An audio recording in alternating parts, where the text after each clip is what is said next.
Lunes, demasiado humano. Demasiado humano. Con Darío Stanraiver. Hasta las 21. ¿Cómo es la pregunta del programa? Todos podemos hacer filosofía, ¿no? Es, todos pueden. Todos pueden hacer filosofía, todos pueden hacer filosofía, o todos podemos hacer filosofía. Me encanta porque, digamos, ¿qué lugar de enunciación para esa pregunta sino un programa de radio donde decimos que estamos haciendo filosofía? Y donde en general, digamos, se critica sobre todo desde los lugares así como más hegemónicos, desde los que se hace filosofía, justamente esa especie de desbordamiento de los límites del quehacer filosófico fuera de sus lugares tradicionales. La pregunta, ¿todos podemos hacer filosofía? ¿Todos pueden hacer filosofía? Es una pregunta que tiene muchas variables, ¿no?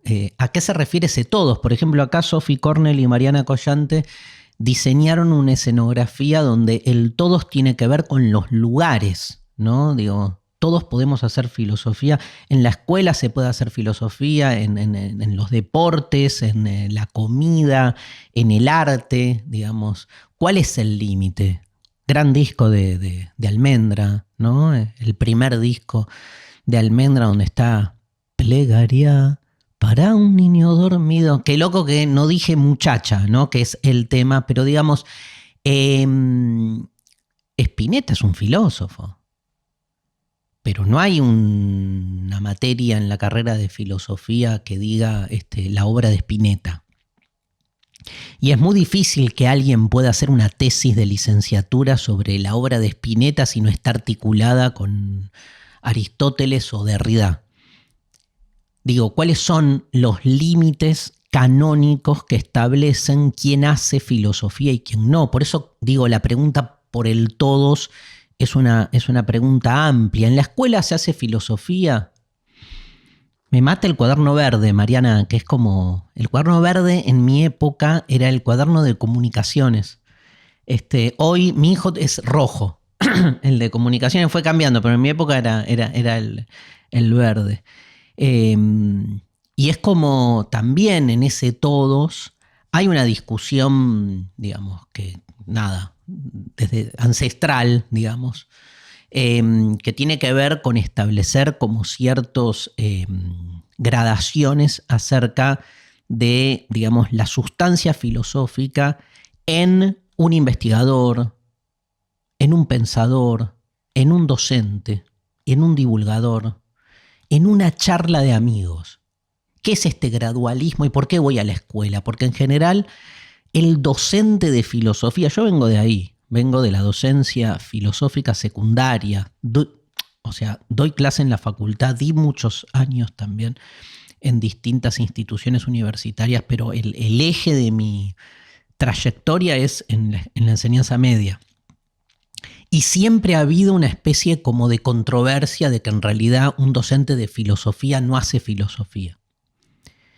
Es muy loco, ¿no? Porque digo, hay grandes filósofos institucionalmente consensuada su calidad y esplendor filosófico que uno podría decir tampoco hacen filosofía.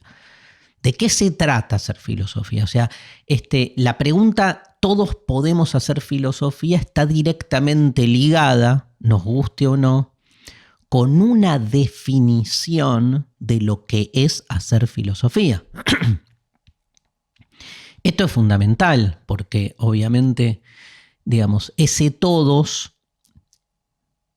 supone discutir la naturaleza de la filosofía.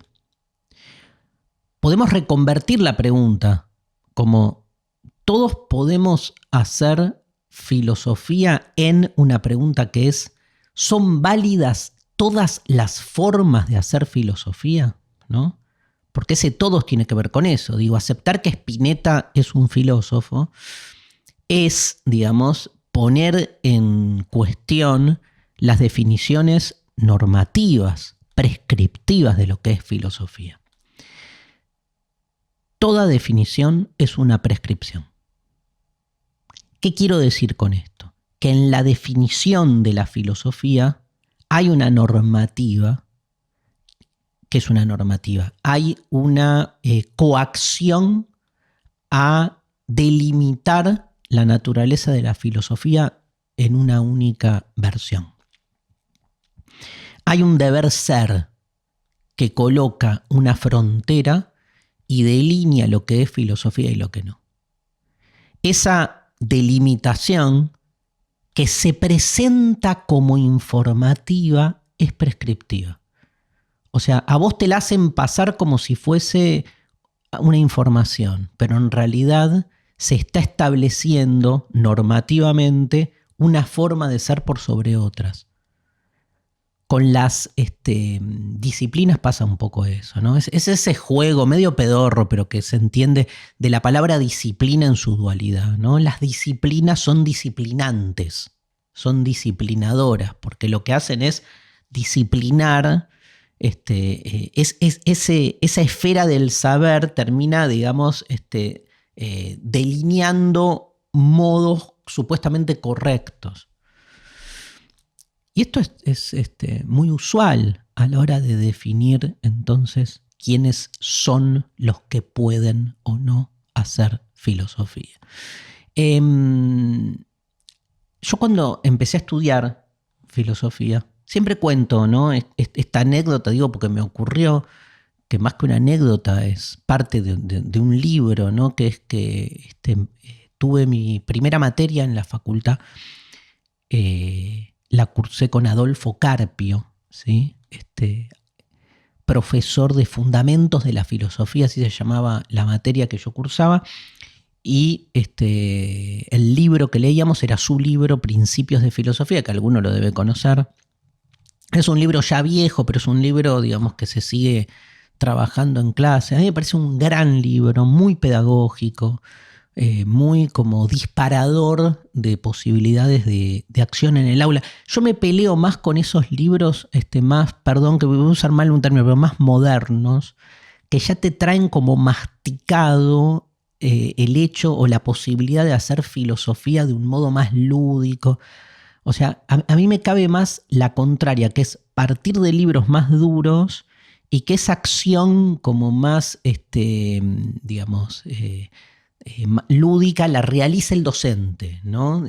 La traduzca, ¿no? Hay algo en la traducción que hace el docente que no es por escrito. Cuando esa traducción ya la tenés masticada y digerida y propuesta en el libro, en el manual, ¿no? Pienso en, no sé, desde el antimanual de filosofía que lo vimos acá, de Michel Onfray, hasta justo me había llegado un libro de, ¿cómo se llama? Paul Droit, 101 experiencias cotidianas de la filosofía, algo así, que son, digamos, que están buenísimos también, pero me parece muy interesante cuando en el aula o donde sea uno se topa con la dureza del libro clásico y todo digamos, la creatividad del docente por traducir eso en algo que haga que el que lo lee, ¿no? Lo incorpore, porque se da esa dualidad copada, que es que, digamos, la traducción que hace el docente permite que el estudiante lo incorpore desde un lugar más llano y al mismo tiempo más atractivo, pero no deja de ser el libro original. Entonces esa dureza, digamos, erudita, también se vuelve deseo. También hay algo ahí de, mira, estoy leyendo este libro y hay que darse también contra estos textos originales.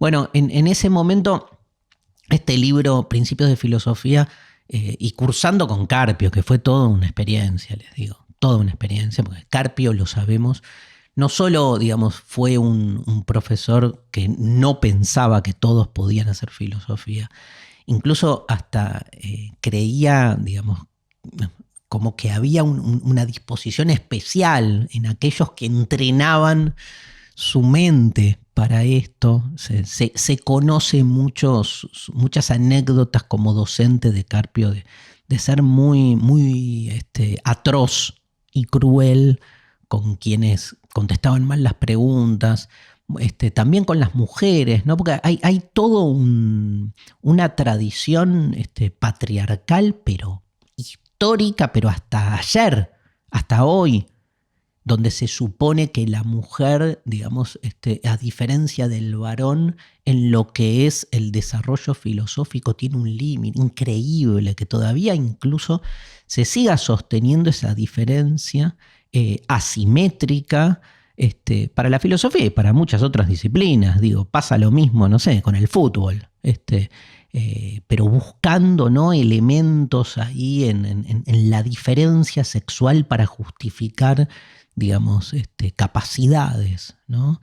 Con la filosofía ni hablar. La historia de la filosofía es una historia de filósofos, y no solo porque, por un lado, la mujer no existió como, digamos, ciudadana, vamos a llamarlo así, como persona en realidad, porque es toda una ontología en términos igualitarios que el varón, digo, además de la sujeción a la mujer en términos generales, al interior del campo filosófico, el prejuicio siempre fue la imposibilidad de la mujer de alcanzar la profundidad que sí alcanza el varón a la hora de crear pensamiento filosófico. Y esa imposibilidad tiene que ver con qué elemento, con una cantidad de elementos que están como filtrando, generando resistencias, como por ejemplo la emoción, ¿no? Esta idea increíble que la emoción es más propia de la mujer que del varón, y que en este caso actúa como un filtro que no permite, ¿no?, como una especie de resistencia, de malla, ¿no?, que no permite entonces la agudización reflexiva. Increíble, pero digo, de estas hay un montón. Ni hablar de una cuestión hasta, digamos, segregacionista en términos étnicos. La idea incluso de que hay una capacidad madurativa a la hora de pensar de ciertas culturas por sobre otras, ¿no? Pero de nuevo, esto es definir al pensamiento desde un lugar. Si vos definís a la filosofía o al pensamiento desde el lugar que se te cante el orto, después obviamente vas a hacer todas las deducciones posibles. Bueno, en el libro, vamos al punto, en el libro de Carpio hay un epígrafe, hay como un texto de Hegel, que Hegel dice algo así como todos tenemos pies y usamos zapatos, pero no todos somos zapateros, así todos tenemos mente, pero no todos sabemos hacer filosofía. Digo, el mero hecho de tener cerebro no te coloca en la capacidad de hacer filosofía. Es una frase tremenda, ¿sí? No sé si la dije bien, pero no importa, pero es por ahí. Digamos, es tremenda pero tiene muchas derivaciones, porque por un lado está la cuestión de, digamos, uno lo primero que piensa, y más conociendo a Hegel y conociendo el pensamiento de esa época, es que hay como una discriminación que lo que establece es que, digamos, no todos tenemos la posibilidad de hacer filosofía aunque pensemos, pero porque hay gente, digamos, inferior, digamos. Es como desde un lugar, ¿no?, de superioridad e inferioridad, que lo que cuestiona es la igualdad, ¿no?, de las personas. Y no tiene que ver, en este caso, así dicho, virulento, digamos, brutal, no tiene que ver con la educación, sino como casi con una capacidad innata. No todos nacimos, ¿no? Que es muy común, es como, bueno, no todos nacimos futbolistas. No importa, ¿viste? O sea, te podés formar y entrenar toda tu vida, pero si no naciste con el talento, esta idea del talento llevado a la filosofía es, bueno, digamos, porque no todos tenemos la misma capacidad de hacer filosofía, porque no todos nacimos con el mismo talento innato, que es muy para mí es muy interesante, digamos, cómo podemos cuestionar esta idea, que es que esta idea de la vocación como una especie de llamada al descubrimiento de un talento, como si fuese realmente algo innato, ¿no? Yo no creo en el innatismo y no creo que haya talentos naturales, creo que hay contingencias que posibilitan, ¿sí? Contingencias que tienen que ver con una multiplicidad de variables, la mayoría inconscientes e imprevisibles, pero que hacen que en definitiva alguien, digamos, descubra, en el sentido de construya una capacidad para algo, que puede desplegarla o no.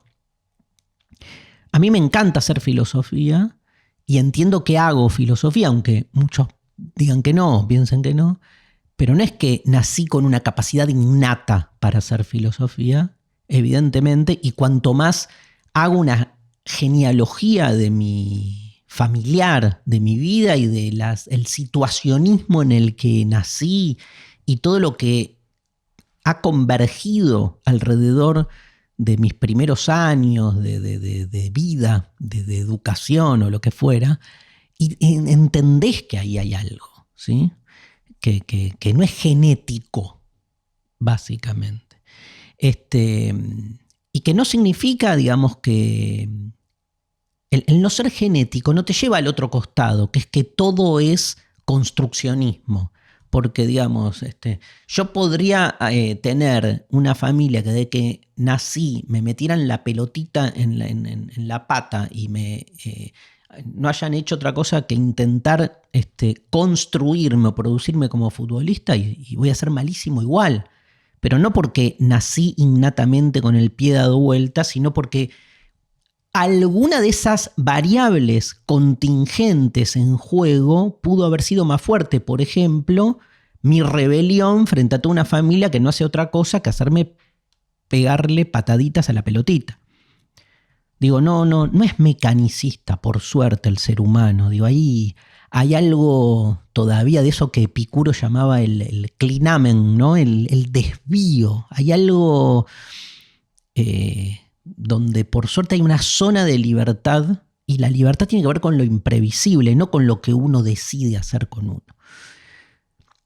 La frase de Hegel a mí me pega desde qué lugar, desde el lugar de, digamos, como querer marcar aristocráticamente que no todo el mundo nació para hacer filosofía.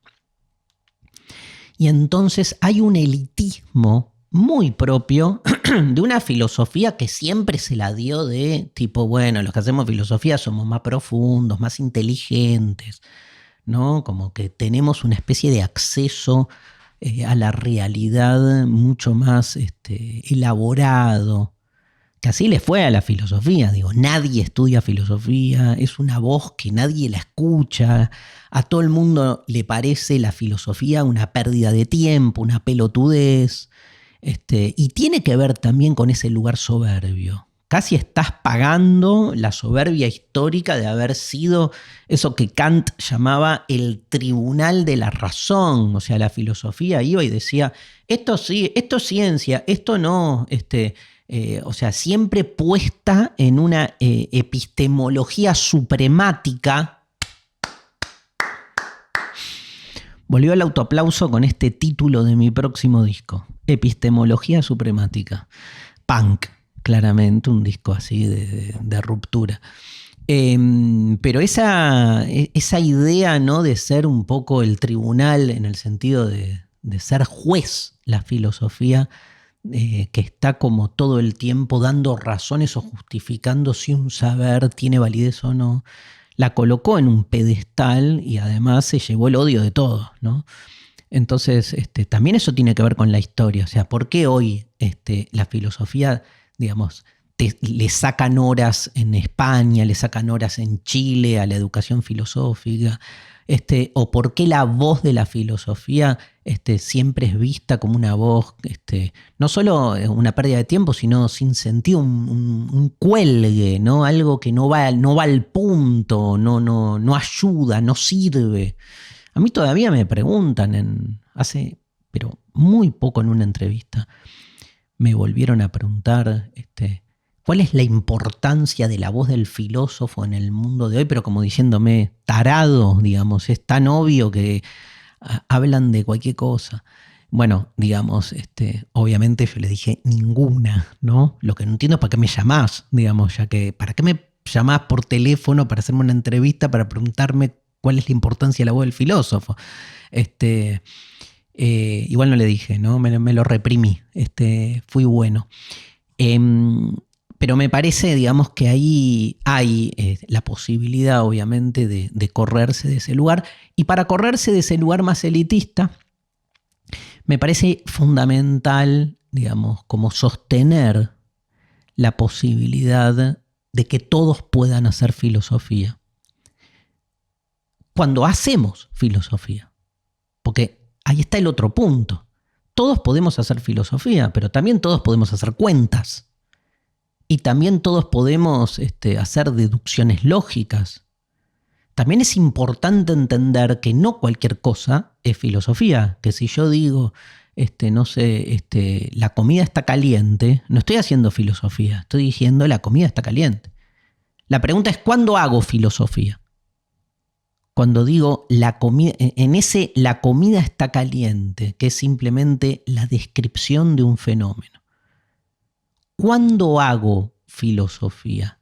Cuando me pregunto acerca de qué, de los límites entre lo caliente y lo frío, de que la percepción sobre la temperatura de algo está en la cosa o está en el sujeto.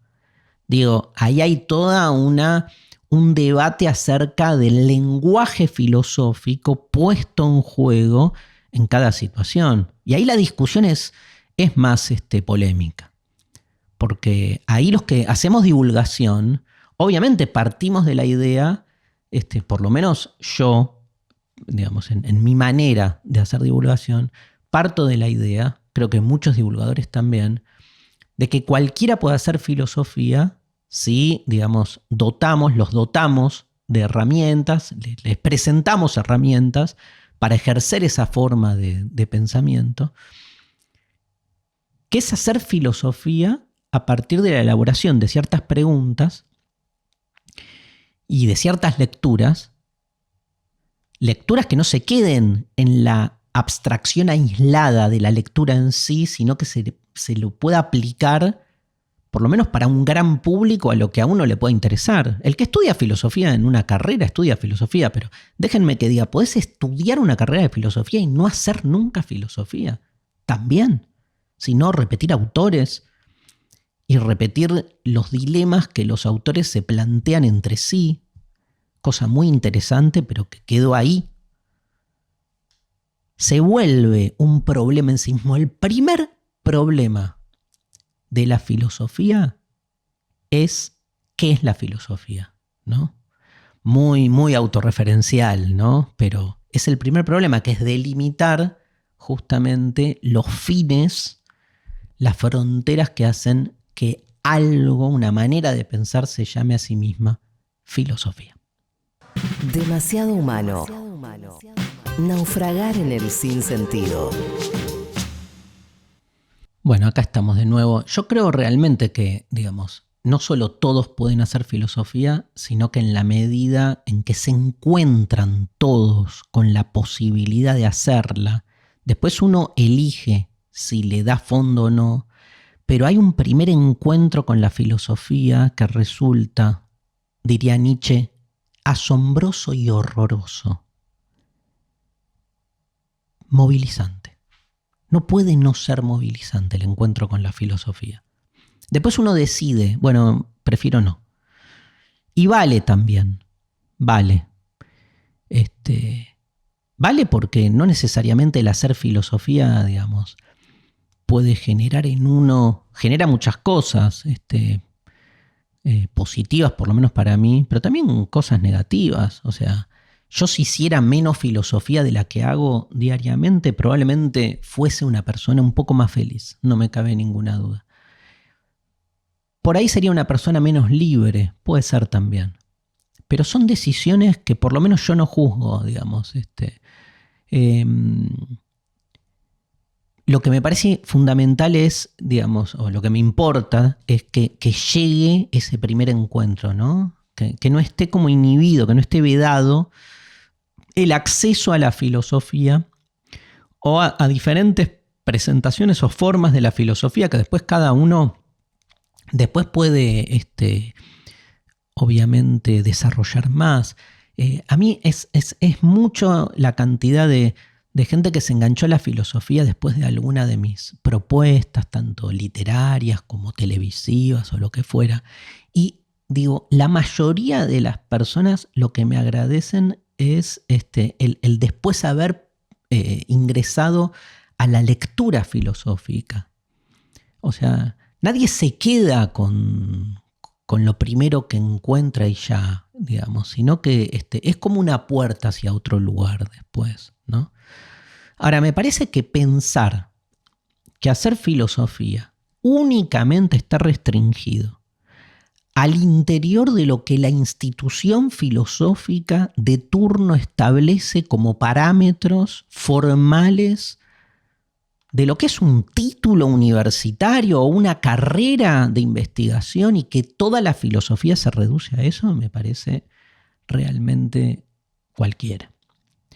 Sí me parece que en esta relación de poder que es la comunidad de saber, los que hoy ocupan lugares de prestigio y de poder en el mundo institucional filosófico son los primeros que salen con la línea de demarcación, ¿no? La cuchilla de demarcación, para no solo establecer quiénes hacen filosofía de verdad y quiénes la bastardean, sino para denunciar a todos los que buscamos hacer filosofía por fuera del campo disciplinar hegemónico y nos acusan de vaciarla de contenido o de popularizarla a partir de la pérdida de rigor. Qué loco que siempre la acusación de popularización esté asociada a la pérdida de rigor. Me mata. Porque en el fondo lo que hay ahí como prejuicio es que lo popular implica un descenso cualitativo. Popularizan la filosofía, entonces ya no es filosofía porque la reducen, o sea, le quitan rigor, como si, digamos, el rigor fuese esa especie como de ejercicio estereotípico en el despliegue críptico de conceptos entrelazados. O sea,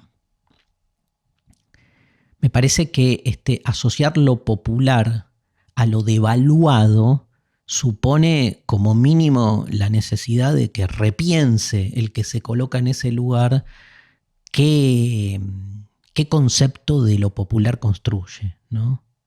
Y desde qué prejuicio y por qué le coloca, por qué lo supone ya como algo devaluado o degradado.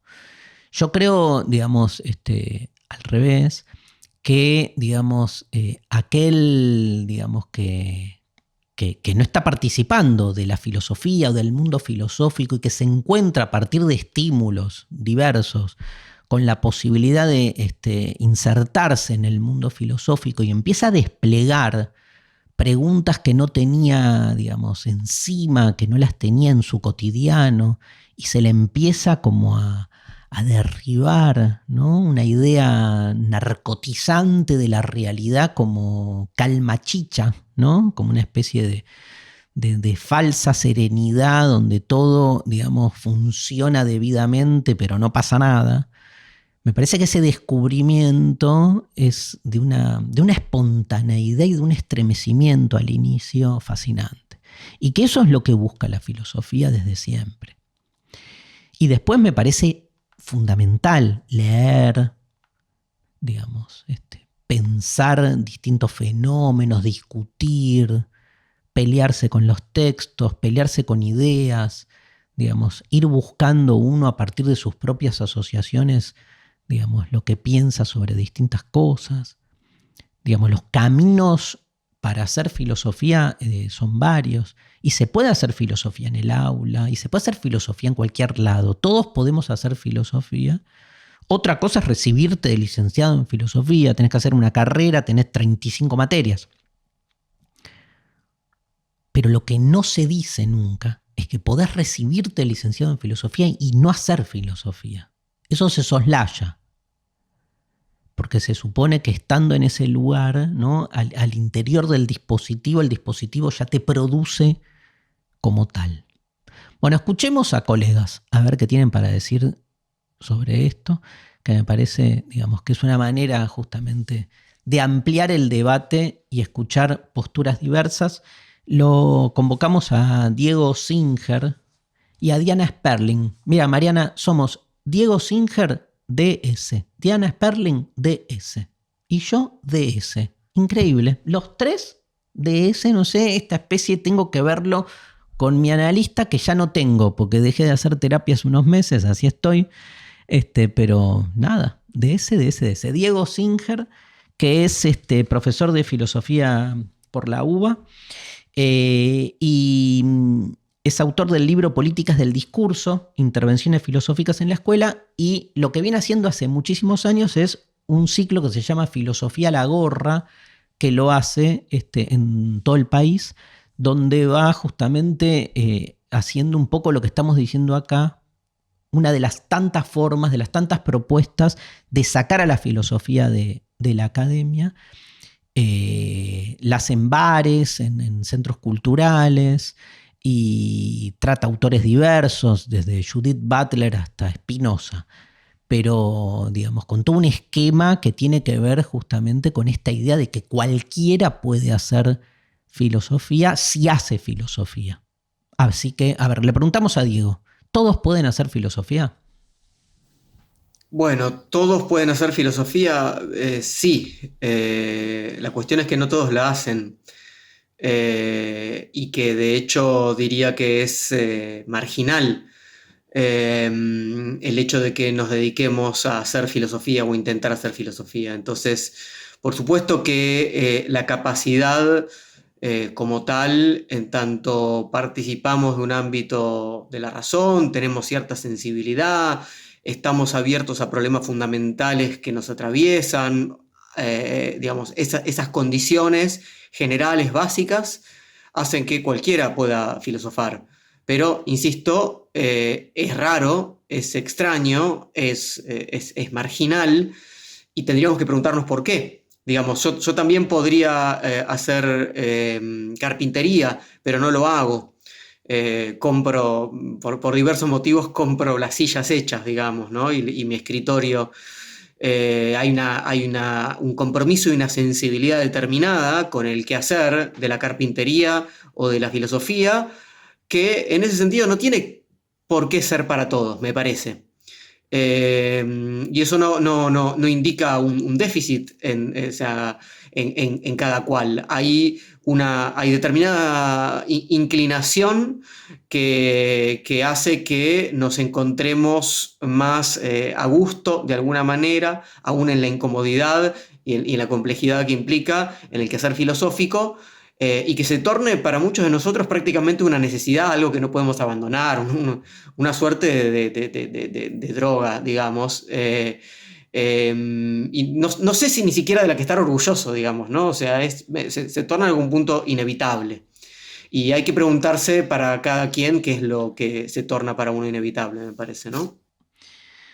Divino. Gracias, Diego. Me sentí muy identificado con todo lo que dijiste. Menos con la carpintería, porque, o sea, no hay manera de que en algún lugar, porque veo en tu discurso que algo te convoca igual de esa carpintería, aunque igual compras las sillas hechas. Yo no hay manera, digamos, todo lo manual, todo lo que pase por mis manos es básicamente una afrenta contra la impotencia. Así que, pero qué bien, qué lindo, ¿no? Esta comparación, digamos. O sea, todos podemos hacer muchas cosas, pero todos podemos elegir qué lugar darle. Y me parece que lo que Diego también nos introduce en su reflexión, es a la cuestión de la totalización, o sea, que es ¿Tenemos que hacer filosofía todo el tiempo? Los que hacemos filosofía.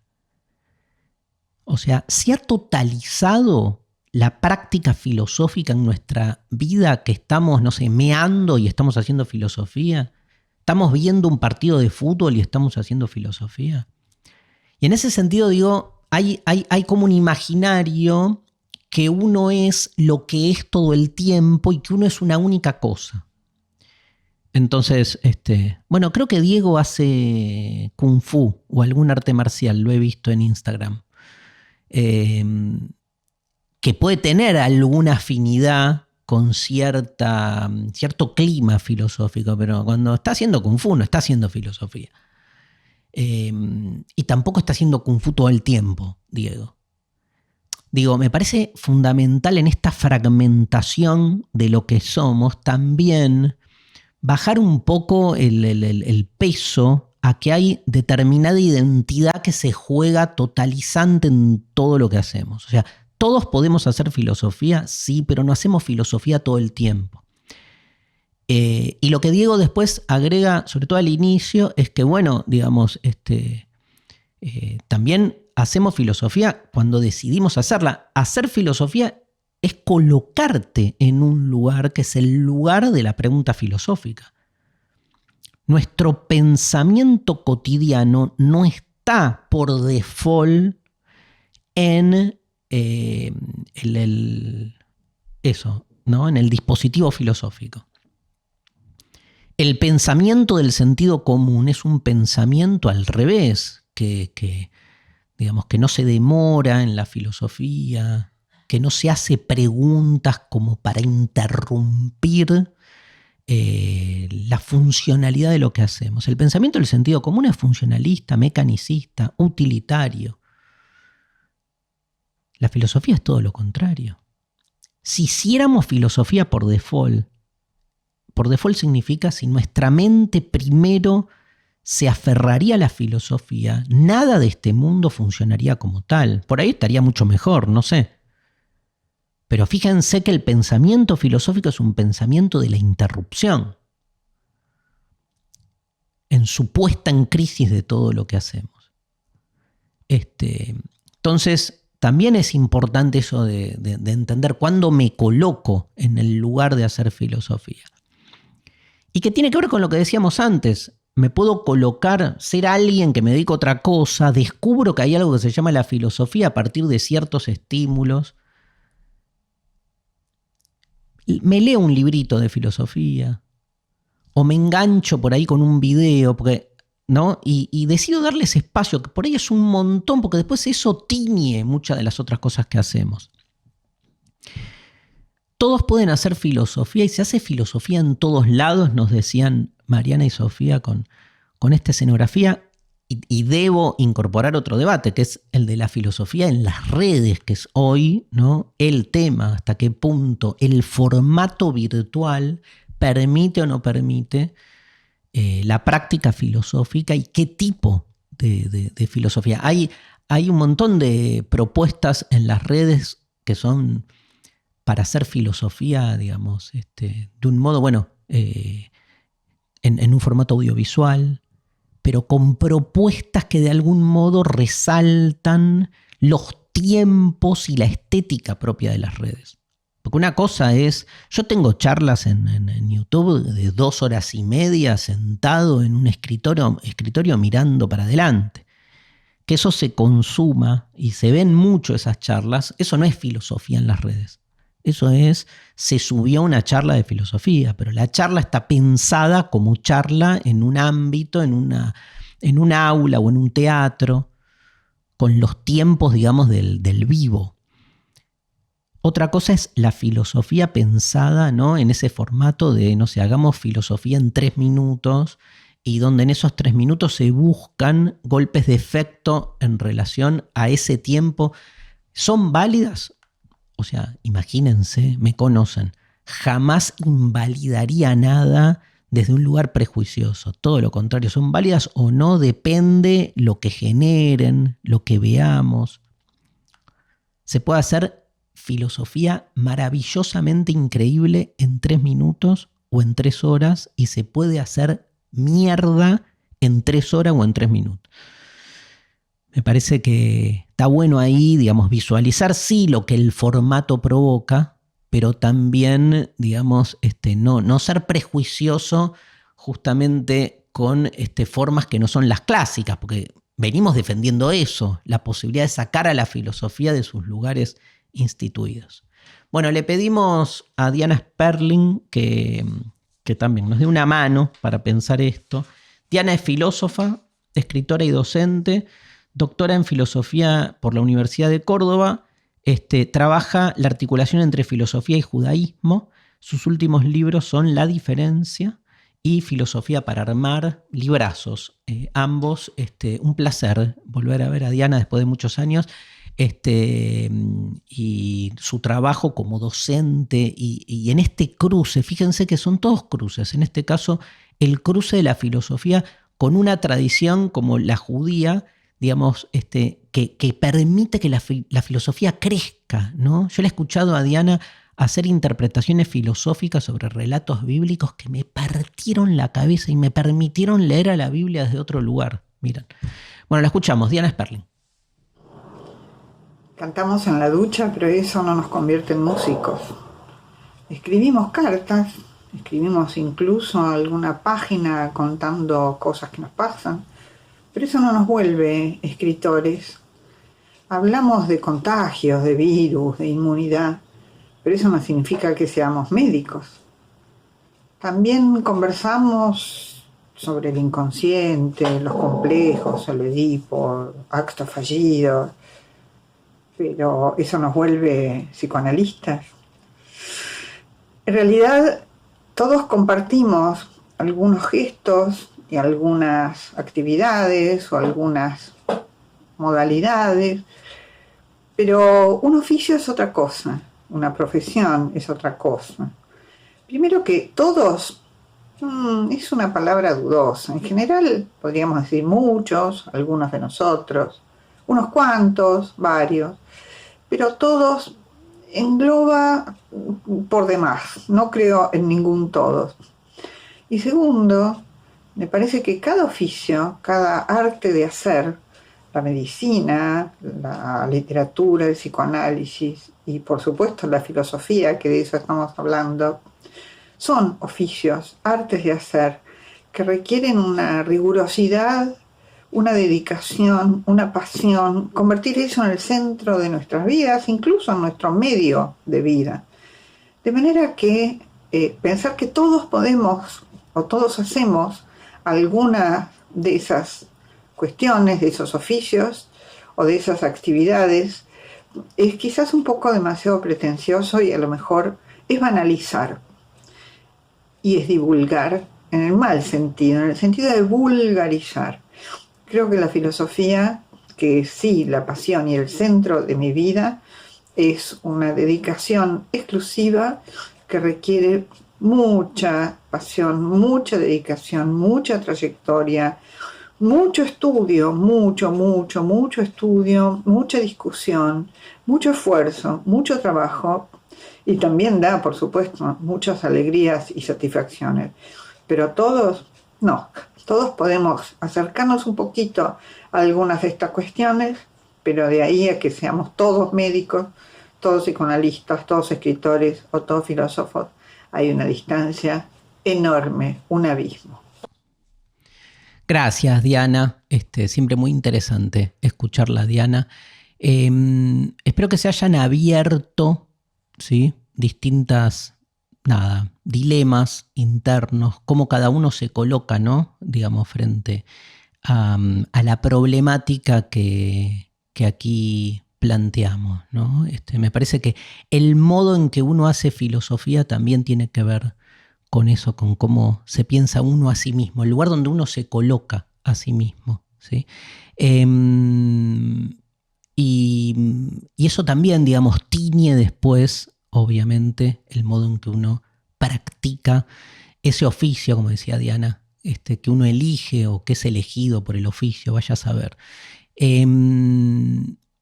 Yo creo que la filosofía, digamos, es básicamente un lenguaje muy inspirador y emancipador, ¿no? Básicamente que el que se encuentra con la filosofía se permite entonces una forma de emancipación que en general, digamos, no la tiene a la mano, ¿no? Y por eso creo que hay formas de pensar la filosofía que se vuelven funcionales y cómplices del disciplinamiento y del poder. O sea, toda filosofía que termina, digamos, asociada o asociándose a visiones elitistas, ¿no? Que se interpretan a sí mismas como las únicas valederas, no hacen más que inhibir la potencial capacidad que tiene todo el mundo de poder hacer filosofía. Que tengamos todos esa potencial capacidad y que la pongamos en escena no significa que todos finalmente nos dediquemos a eso. Muy, muy distinto. Por eso es fundamental no solo definir qué tipo de filosofía es, o sea, qué es la filosofía, sino también poder generar esa estratificación, por llamar así, esa gradación entre formas muy distintas, ¿no? Una cosa es, digamos, como decía Diana, ¿no? Vivir de la filosofía, convertirla en un oficio propio. Y otra cosa es pensar a la filosofía como un lenguaje que nos permite muchas veces iniciar reflexiones o cuestionamientos sobre otras cosas y darle un lugar como uno le da, ¿no? a otras disciplinas. O sea, no todos hacemos filosofía como profesión, pero podemos tener acercamientos filosóficos. No todos somos artistas, pero podemos y necesitamos del arte. No todos somos deportistas, pero nos hace bien hacer ejercicios físicos. No todos somos filósofos profesionalmente hablando, pero todos, digamos, por suerte, tenemos la posibilidad de acercarnos de algún modo a la filosofía para ser más libres en una sociedad más justa e igual. Demasiado humano. El imperio de la incertidumbre. Bueno, aquí estamos en el espacio, digamos, del Grupo Planeta. Hoy presentamos el siguiente libro, Sexo Animal. Mira qué tapa. Sexo Animal. Un beso se están dando acá. Los monitos. Los monos están dando unos besos. Cómo la evolución moldea el comportamiento, ¿sí?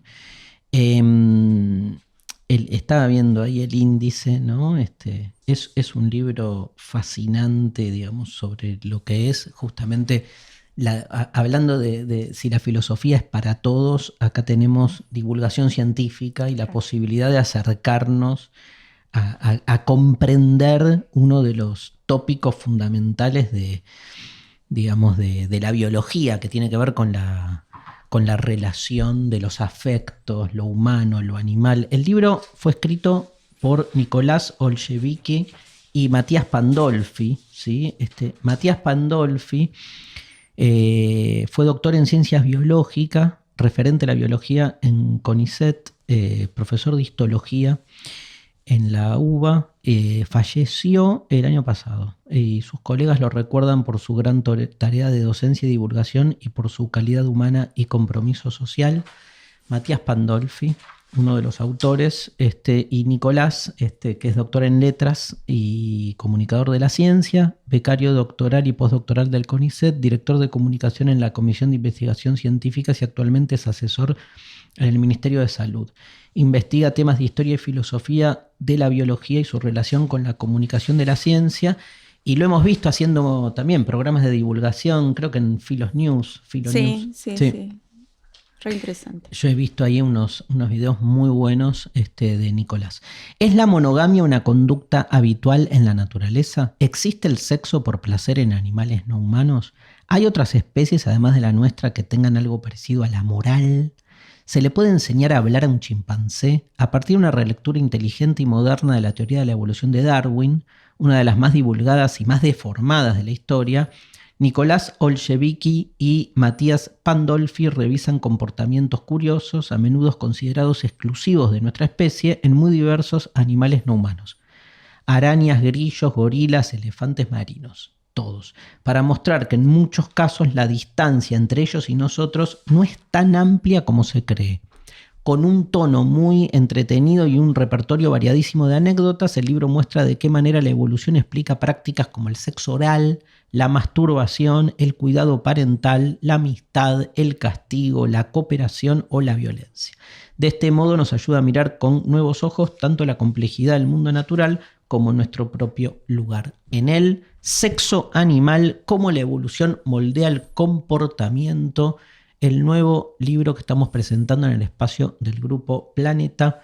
Mariana Collante nos trae algo también relacionado con los afectos y las instituciones. Sí. Bueno, un lugar donde se hace filosofía, o se piensan cosas, vamos a decirlo así más amplio, se piensan cosas, es en la familia. Y traje este librito que es una novela gráfica de Julia Barata, que es hermoso el libro. Ella es arquitecta y también es ilustradora. Te lo voy a pasar para que lo veas. Está en negro, blanco y rojo. Me vine como un desprendimiento del libro. Tu ropa. Claro. Y bueno, lo que ella plantea es una persona, una mujer que está casada, que tiene un hijo. Amo cuando hay negro así tipo. Sí, es hermoso. Es como una pausa, ¿no? Una pausa, una cosa dramática, tremenda. Sí. Bueno, y plantea la disconformidad, pero nosotros, el lector, la lectora, son los encargados de pensar qué le pasa a esta persona.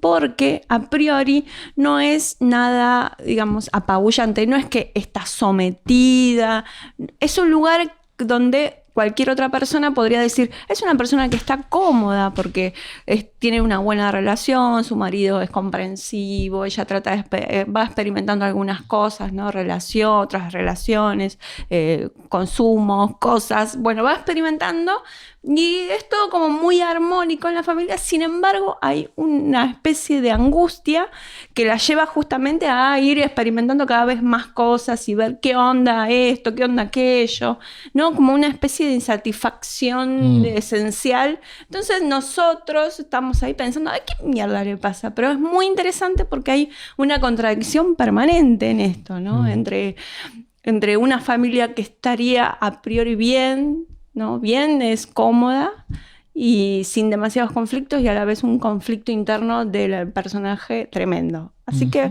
yo lo recomiendo porque me parece, aparte de hermosa la edición, ¿no? Está buenísimo. Tiene sigilo, ¿no? Sigilo, sí, tiene los bordecitos redondeados. Que a mí me parece... Te copa eso. Sí, me parece fundamental que tenga los bordecitos. ¿Para qué? Para que vos la agarres y digas, uy, tiene los bordecitos. Pero es hermoso. No, y realmente me parece que es muy interesante cómo despliega las relaciones, el conflicto eterno, que aunque no lo mostremos, tenemos siempre con nuestros padres. Y en otro género, ¿no? Porque con imágenes, ¿no? Sí. Me parece que también... Lo cotidiano mostrado de otro lugar también. Sí, pero digo, el género literario puesto en una escritura de un libro gráfico, con imágenes... Me parece que también es toda una apuesta, sí, ¿no? sí, a reivindicar la escritura en formatos no tradicionales. Exactamente. Gracias, Mariana Collante. Gracias a todos por estar hoy, un nuevo lunes de Demasiado Humano. Se nos va Julio. Se va todo a fondo negro. Sí, se nos va Julio. Bueno. Julio, no, me pensé en los memes de Julio, pero... ¿Sos consumidora de memes de Julio? Los vi todos. Todos pueden hacer filosofía. Y todos pueden hacer memes de Julio. Total. Bueno, gente, nos vemos el lunes que viene. Gracias, Malena Amra. Gracias, Lautaro Monzani, Sophie Cornell, Mariana Collante, el equipo de Demasiado Humano en la Futurock. Hasta el lunes que viene. Demasiado Humano. Una piedra en el aire.